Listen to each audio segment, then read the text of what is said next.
All right, folks, what is going on? This is episode 716 of the First and Frame Rate Show. I am VF Baller. Over here, we talk about Georgia Southern and Atlanta Falcons football. Now, we're going to jump back to the Falcons. Falcons on a 2-game win streak. They are in a really good position to take over the NFC South. And, all they have to do is just play, solid football. They don't have to do anything lights out or anything like that. But we're going to not necessarily talk about the team. We're going to talk about Desmond Ridder, the quarterback in general. I want to revisit this discussion because I want to, just talk to you guys and see if I judge Desmond Ridder too early. I don't know. I mean, sometimes I feel like he can be a really good quarterback, but then again, I sit here, I'm like, and he's going to be average. He might be above average. I don't think it's going to be good to elite. Maybe solid, I don't know. Now, mind you, he's 24 years old, so it's a lot of ceiling there. So, but we're just going to talk about it, and we're just going to go from there. If this is your first time here, welcome. I can be found on YouTube and Rumble. I am also on Anchor, Spotify, Apple, and Google Podcasts. I think next year in 2024, Google Podcast is going to turn to YouTube Podcast. I think it's going to be really interesting how that plays out because, Google and YouTube is basically one and the same. So that's going to be interesting as well. Also, I can be found on Twitter or X at VF Baller, and the website is firstandframerates.com. If you want to support the show in a monetary value, links are below for CashApp and PayPal.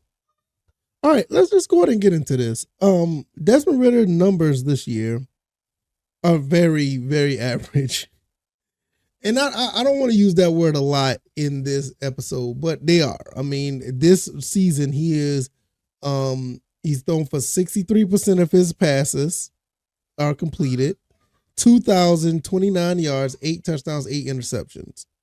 He has a passer rating of 81.3, which, to be honest, that's not bad. Now, this is my thing about these numbers in general. There could be a possibility that he may not be able to reach his potential under Arthur Smith, or, this is just who he is. So that's where I'm kind of torn at, because I don't know if he was in a different offensive system, would he be more dynamic? Because we know that he can move, he can run. Or is it a situation where that this is just who he is? He's a guy that needs to be limited to passing the ball. I don't know. I mean, I just know that with his skill set, just his skill set, not his, not everything else, just the skill set, what he brings to the table. It seems like he should be a damn good quarterback coming out of college and make things happen.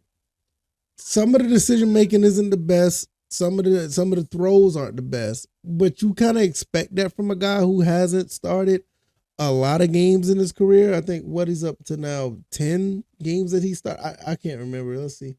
He did 4 last year, and we're 5, 6, 7, 8, 9, 10, 11, 12, 13, 14, 15. So he's at 13 starts, because I think the 2 of these games he didn't play. But nevertheless, 2 of these games didn't start. But nevertheless, he has a pretty decent body of work that you see him, if you look at the stat sheet. And it's like, is this just who he is? It's not the system. It's not the offense. It's not Arthur Smith. Arthur Smith could be limiting him, and I think that does kind of stunt this growth. I think Coach Arthur Smith kind of sabotaged him a little bit by throwing him into bad plays, or just not letting him throw enough, not letting him get enough reps. I mean, I don't know, because, there's times he throws for like 18 to 21 times a game, and it's maybe even lower than that. But, some of the greats that has been consistently throwing the ball, good passers of the ball, finding ways to get the ball to receivers, they get more reps. Now, is that a good thing? Should he get more reps? I'm not really sure, because, like I said, his decision-making is a little bit all over the place. So I don't know if it's him or if it's the system or is it a little bit of both or whatever the case may be. I already made it out there to say that he's going to be an above average quarterback at best. It could be a situation where he could be a solid quarterback. You just put the pieces around him and you will win games. The games that I actually thought he looked pretty elite was the Texans game, and even in the Buccaneers game, even with all the turnovers, As far as him passing, he looked pretty good. And I'm gonna give you the numbers. I can't. It doesn't have the completions and attempts on here, but here's the completion percentage. In the Texans game, he completed 75% of his passes for 329, one touchdown, no interceptions. In the Buccaneers game, he completed 76% of his passes for 250, no touchdowns, no interceptions. And that is actually pretty good. Now I know the Panthers game he had a higher completion percentage, but only threw for 115. Now this is where me and Coach Arthur Smith bump heads. I'm not an expert or whatever the case may be, but as a fan, I know what I like to see. I want to see a guy throw the ball 25 times a game, throw for about 300 plus yards, 250 at the minimum. And if they have to throw more than that, that's cool. I want to see you get at least 250 plus in the passing game and you run the ball for another good 100, 125, 150. That is a recipe of winning damn near every game you have. And I thought with Desmond Ridder and all these weapons that he have and the running backs he have, you should have a high-powered offense. I mean, there's no doubt about it. Now, can Desmond Ridder do that? He has, like I said, he has the skill set. But Arthur Smith offense doesn't really allow that. His offense is really, really based on the short passing game. He does go, over the top every now and then, but it's very limited. And I was wondering if it's a, Desmond Ridder thing. Is it a Marcus Mariota thing? Even with Matt Ryan, I mean, I think they threw the ball a lot more that first year. I mean, Kyle Pitts had over 1,000 yards that season. So I don't know, what is it. I sometimes I feel like that I've judged him too early because I sometimes I want to backtrack. I'm not gonna lie to you. I want to give this kid a shot, but then you turn around and you see certain plays, you be like, no, that's who he is. You know what I'm saying? I think he played a fairly solid game against the Jets, all things considering. He only completed 44% of his passes for 121, but he made some throws that really counted in the rain. I mean, some of them passes to Kyle Pitts, some to Desmond, some of the passes to Drake London, and the one to Michael Pruitt. I mean, he made some good throws, and he's capable of making good throws. But then again, you have some of these throws be like, all right, what are we doing here? So I'm a little bit torn on this. I don't know. I feel deep down, I feel that this kid is going to be an above average quarterback in it. I think that's his ceiling. And I don't know if that's a good thing or a bad thing.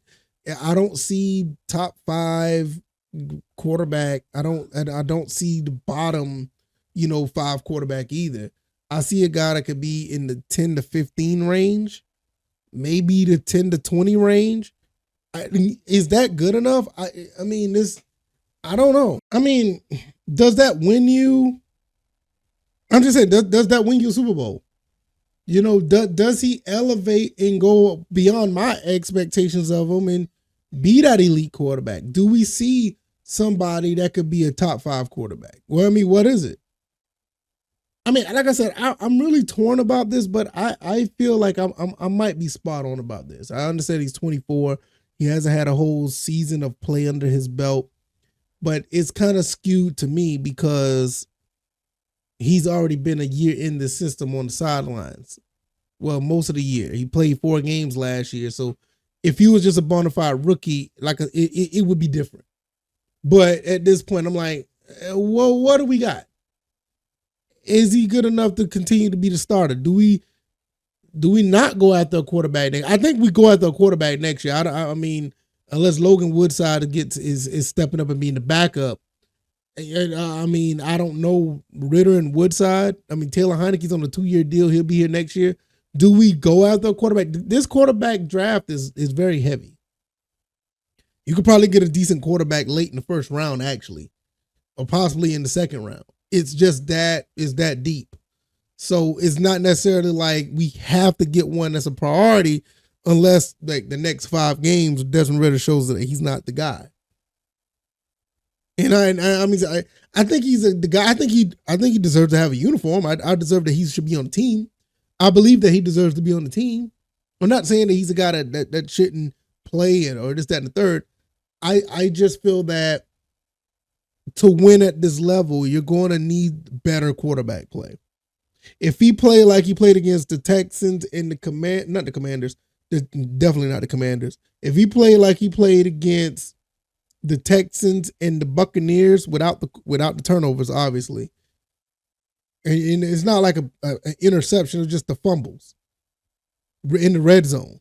And I think he cleaned that up pretty good. He hasn't done that since. But nevertheless, if he plays like the Texans game or even the Buccaneers game, even you can really say the Packers or the Panthers, like there's 4 games this season that you can say that, hey, if he plays like those games, then consistently every week you're going to get, 70 or close to 70% completion rating, up to 240, 250 yards a game. Yeah, absolutely. But it's just so up and down. But like I said, is it on him or is it just Arthur Smith's offense? I don't know. It could be a little bit of both. But as of right now, I'm still going to say that I don't think I judged him too early. I feel like he's going to be an above average quarterback, and it is not a knock on him. Above average quarterbacks can have a very long career in the NFL. I know he has higher aspirations. I remember on draft night, he said that he felt like he can win a Super Bowl. But to be honest with you, I feel if he's going to win the Super Bowl, it's going to be on the backs of others. You're going to have a strong defense, or you have one hellified running game. Maybe he'll make a few plays throughout that run if we do make it to the Super Bowl, but it's not going to be like, and I hate to make the comparisons, it's not going to be like a Joe Burrow situation when he made it to the Super Bowl with basically no offensive line. He just had some really good receivers and he had to fight for his life. I don't think it's going to be one of those situations where it's going to be on what this guy's going to do to make this team get another W. I mean, the defense, for what it's worth, they haven't given up a touchdown in the last 2 games, and I think it's 25 drives. That's very impressive, and it's going to be other people around him to bring him over the finish line. I just don't think he'll do it with his arm and his legs. I just don't see it. I think he'll make some plays, but he's not going to be that driving force. And I that's just how I feel. Let me know what you guys think. If you like this commentary, the like button, share this podcast, subscribe to the channel if you haven't already. Do you think Desmond Ridder can be that guy? Do you think you judged him too early? Do you think you got him spot on? Whatever your assessment is, let me know. Like I said, I think he's going to be an above average quarterback. I want him to be elite. I want him to be top 5. I just still don't see it. And sometimes I'll reevaluate this by going back and forth with it, but I don't see it. I think he's going to be just fine doing what he's doing now. You tone down the interceptions. You tone those down. He's going to be all right. But we're going to need some pieces around him and I'm not talking about just, having some elite receivers. Every Super Bowl champion has help at quarterback. It's a collective effort. But I want it to be a situation where Desmond Ridder does enough to maintain, us holding on to the lead. Make some solid drives. Don't do anything flashy for the camera. Don't do anything that'll make SportsCenter. Just keep your head down and grind and get some points and let the defense ride the defense to the rest of the way. I think that's how it's going to be. I can be found on YouTube and Rumble, also on Anchor, Spotify, Apple, Google Podcasts. Also, I am on Twitter at VFBaller. Also, the website is firstandframerates.com. If you want to support the show, CashApp and PayPal links are below. And hopefully you guys continue to support, man. We're going into a new year, and I think it's going to be a great 2024. I appreciate you guys. All right, y'all. I'm out of here. Y'all take it easy, and y'all be blessed. Peace.